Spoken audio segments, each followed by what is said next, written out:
Assalamualaikum warahmatullahi wabarakatuh. Nepakaken kula saking kelas 8A tugas basa Jawi badhe wawancara kanthi tema wirausaha. Awit kula punapa usaha sepatu muka panggilan kita tahun 2009. Hasilnya lali. Itu modal awalipun Rp300.000.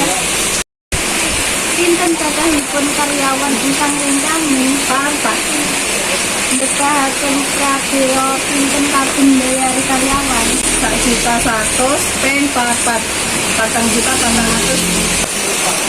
pinten omsetipun saben bulan Sekitare 226 juta.